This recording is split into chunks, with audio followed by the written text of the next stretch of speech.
топқа бөлініп алайық. Мен сіздерге қазір пазл әдісі бойынша құрастырамыз пазлды. Осы жерде бір сүйрет шығады, сол сүйрет бойынша біз қазір топқа бөлінеміз.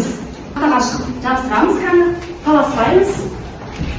Екінші топ, үшінші топ. Энергия жабыстырамыз. Энергия жабыстырамыз.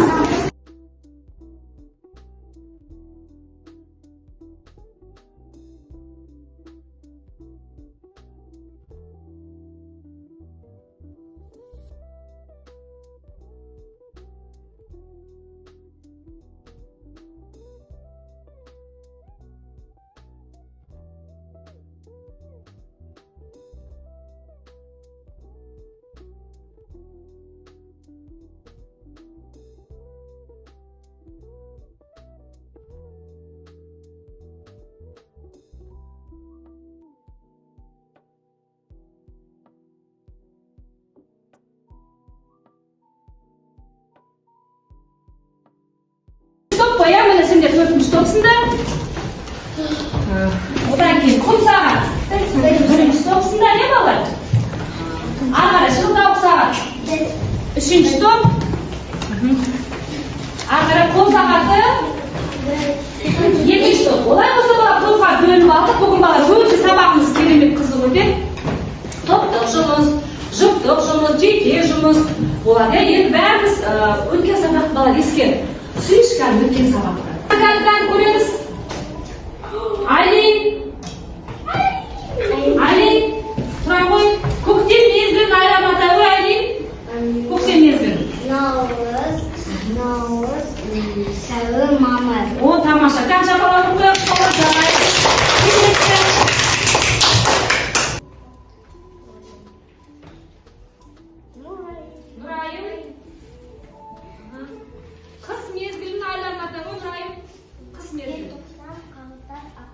Жарайсыз, бағалап қойық шыққан, бұрайын. Бағалап қойық, бағаламен. Бағалап қойық, дұрыс па балалар? Өте тамаша.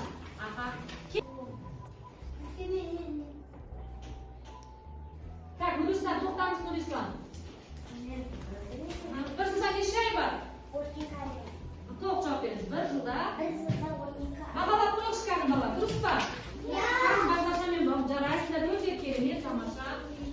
Тыңдаймыз.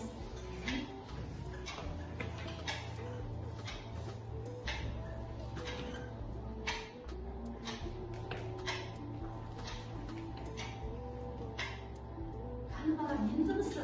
Сағаттың дыбысы екен, не балалар? Тық етіп тұр, бізге сағат балалар. Бүгінгі жаңа тақырыбымыз балалар осы уақыт, сағат, минут екен балалар бүгінгі жаңа тақырыбымыз. Енді қалай ойлайсыңдар, бізге уақыт қажет па? Балалар бізге не үшін қажет? Кім айтады? Не үшін қажет? Не үшін? Лайым жауап бер, не үшін қажет уақыт? Уақыт болмаса біз жұмысқа кешігіп барамыз. Яғни күн тәртібіміз, күн режиміміз біздің бұзылады, иә? Айта қояйық. Не үшін уақыт керек бізге? Сағат қалып қоймау үшін. Яғни қаға қалмау бір жақты. Жұмысқа, сабаққа. Жұмысқа жарайсың. Сабаққа. Әлегі жауап бере қойып, не айтасың?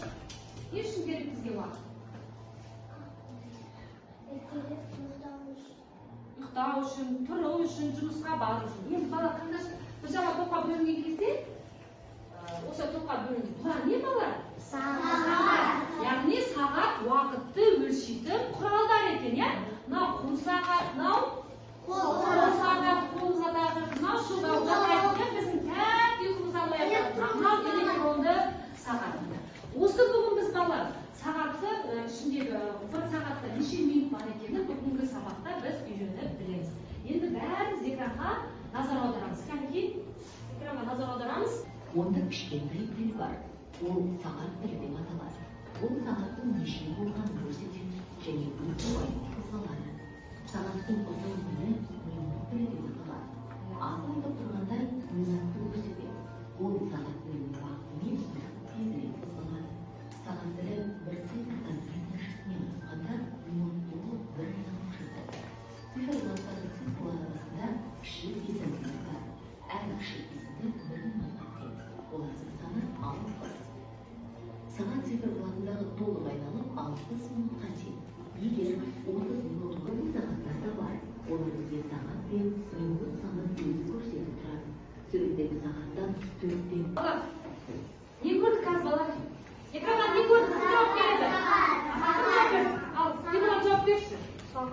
сағаттың ішінде не бар екен? Неше тілі бар екен бала? Неше тілі бар екен? Үш тілі бар екен. Қандай екен тілдері? Секунд тілі жарайсың. Келесі Айша. Сағат тілі жарайсың. Минут тілі. Қайсысы ұзын екен бала? Қайсысы ұзын екен? Минут тілі ұзын екен. Сағат тілі қысқа екен, иә балалар? Міне енді. Циферблатқа қара деді. Циферблат дегеніміз не екен? Яғни бір сағатта бізде 60 минут бар екен. 12 мен 1-дің арасында қанша минут бар екен? 1 мен 2-дің арасында қанша минут бар екен? Қолымызға. Келесі ары қарай 2 мен 3-дің арасында 5 екен. Ары қарай 3 пен 4-дің арасында енді сендерге. Қазір олай болса балар, қолымыздағы сағат бер, кәдімгі сағат уақытты айтамын. Жылдам маған. Сағат 10-нан 10 минутке кім қосып береді маған? Сағат 10-нан, яғни сағат тілін 10-ға апарасыңдар, минут тілін 10-ға апарасыңдар. Кәні кім көрсетеді? Кім көрсетеді? Аяқ көрсетті ғой кәні? Кәні көрсетті ма? Айша, жарайсың тамаша. Жарайсың тамаша. Тағы да кім? Тағы да кәні? Енді сағат 8-ден 15 минут кеттік. Кәні қояды. 8-ден 15 минут. 8-ден 15 минут кәні? 8-ден 15 минут. Қысқа тілін қайда апарасыңдар? 8-ге апарасыңдар. Ұзын тілін қайда апарасың? 3-ке апарасыңдар. Кәні? Көрсет жайы. Қақсамыз ақаға. Жарайсың ақаға. Дәнен жарайсың. Бала бәріміз қараймыз 3-ші есепке. 3-ші есепті маған шартын қуаныш оқи қойшы. Асын оқи қойшы. Есептердің қысқаша жазылуы мен сұлбасын тап. Оларды шығар. Асын оқимыз. Данара оқышы асын. Әлия алды қазақ халық ертегісін мен 4 орыс ертегісін оқыды. Ол қаншан қазақ халық ертегісін артық оқыды. Енді осыны бала бұл топтық жұмыс шығарамыз қазір бала. Есепті, қалай шығарамыз бала құрылымын? Есебімізді түсірейікші. Есептің. Несі болады бала бірінші? Шарты, сұрағы, шешуі, жауабы. Жарайсыздар, олай достар, ақ қағазға мен топтық жұмыс беремін бірінші қатарға. Асын шығарасыңдар, екінші қатар, әсін шығарасыңдар, үшінші қатарда. Асын шығарасыңдар, төртінші топ, әсін шығарамыз. Ақ қағазға мына жерге шартын, сұрағын, шешуін, жауабын жазамыз балалар, е?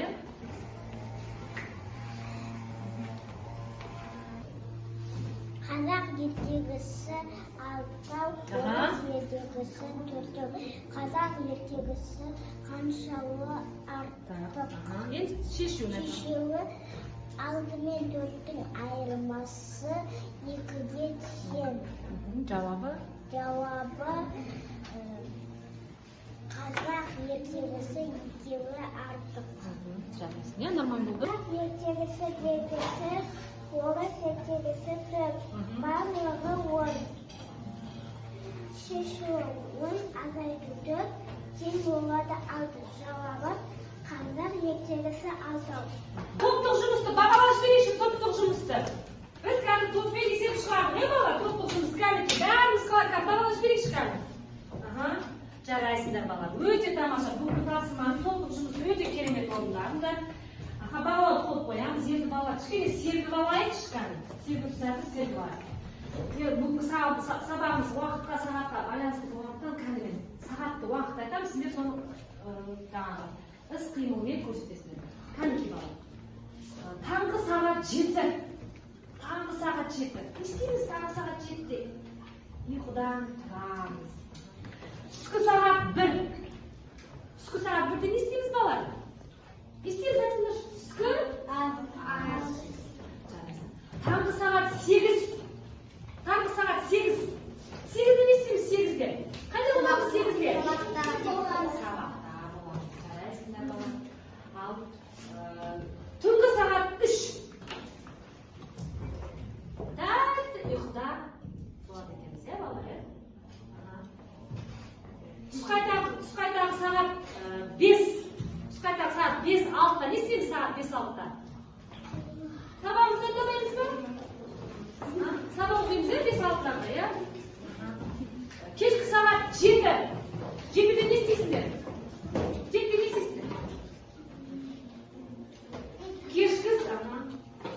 кешкі сағат 11-де не істейсіздер? Кешкі түнгі 11-де.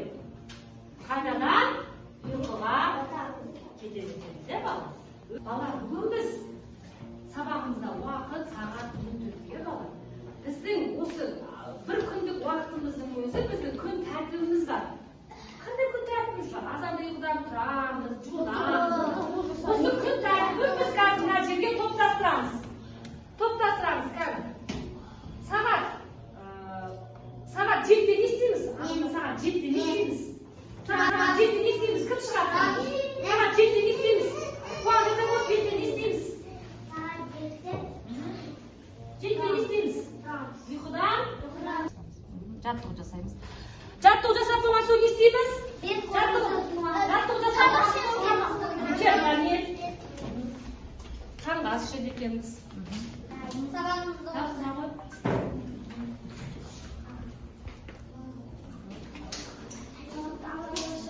Далаға шығасың дейді, қыздың суреті бар екен. Далаға шығамын дейді. Далаға шығып серуен дейді екен.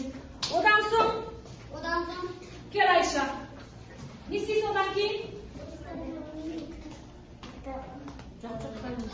Сабақ дайындайсың. Міне бала, біздің күн тәртібіміз міне. Біз күн тәртібін топтастырдық балалар. Кері байланыңыз. Қазір ән қосамымен, шляпамен билейміз. Кімге шляпа әкеп тоқтаған кезде мен музыканы тоқтатам, сол маған кері байланыс. Бүгінгі сабақтан не ұнағаны, не түсінгенін жауап береді. Жарай ма? Келістік па? Бірімізді тыңдаймыз. Ал.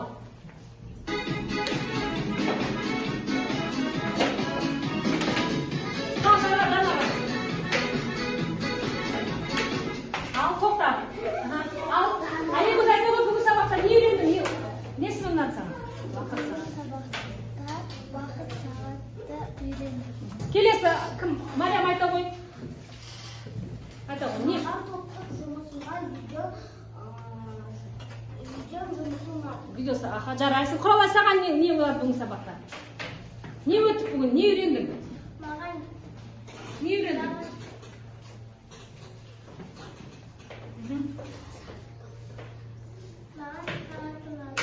Сағат ұнаған жоқ, уақыт сағат. Дандара жауап берші. маған сағат пазылын құрастыру. Пазыл құрастыру ұнады. Бүгінгі сабағымыз балалар аяқталды. Кері байланысымыз өте тамаша болды балалар. Топтық жұмыспен жұмыс істеңдер, жұптық жұмыс жасаңдар балалар. Өте керемет. Рахметімді айтамын сіздерге балалар. Бүгін Аят жақсы сабаққа қатысты, Кәусар сабаққа өте жарайсың деген баға, Аягөз қатысты, Данара қатысты, Қуаныш, Дана қатысты сабаққа керемет, Нұрайым қатысты, Темірлан жарайсың деген қалған балаларға да мен жақсы деген баға қоямын. Балалар өте тамаша. Бүгінгі сабаққа қатысқандар үшін рахмет.